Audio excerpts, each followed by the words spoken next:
থাইল্যান্ডের ব্যাংককের সাংরিলা হোটেলে চলছে ৬ষ্ঠতম বিমস্টেক সম্মেলন। ৩ দিন ব্যাপী চলবে। আজকে দ্বিতীয় দিনে মন্ত্রী পর্যায়ের বৈঠকে যোগদান করেছেন বাংলাদেশ থেকে বাংলাদেশের পররাষ্ট্র উপদেষ্টা মোহাম্মদ তৌহিদ হোসেন। এর আগে সকালে একটি এমওইউ স্বাক্ষরিত হয় এবং এই এমওইউ ছিল বাংলাদেশের বাণিজ্যিক সমুদ্র সহযোগিতা, যানবাহনের সহযোগিতার যে স্বাক্ষর, সেই চুক্তি স্বাক্ষরিত করেছে, এমওইউ স্বাক্ষরিত হয়েছে। এর পরপরই কিছুক্ষণের মধ্যে ডক্টর মোহাম্মদ ইউনূস প্রধান উপদেষ্টা আমাদের মাঝে এসে উপস্থিত হবেন ব্যাংককে, এবং এর পরপরই কিন্তু ৩টার সময় তার ইউথ জেন একটি সম্মেলন আছে, সেই সম্মেলনে তিনি বক্তব্য রাখবেন এবং সেখানে তিনি যুক্ত হবেন। তার পরপরই আগামীকালকে কিন্তু সরকার প্রধান পর্যায়ের যে বৈঠক, সেই বৈঠকটি হবে। গতকালকে বিমস্টেক সম্মেলনে মন্ত্রী পর্যায়ের সচিব পর্যায়ের বৈঠক হয়েছিল, আজকে মন্ত্রী পর্যায়ের বৈঠকটা সম্পন্ন হয়েছে।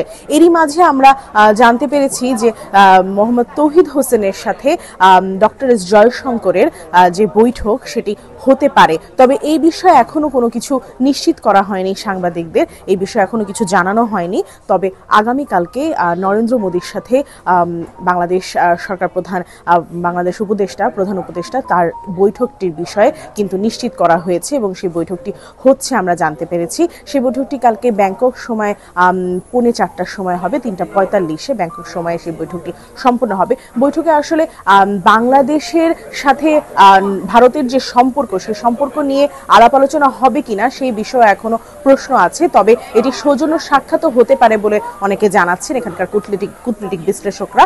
এই ছিল আমার হাতে পাওয়া সর্বশেষ খবরাখবর বিমস্টেক সম্মেলন থেকে থাইল্যান্ড, ব্যাংকক।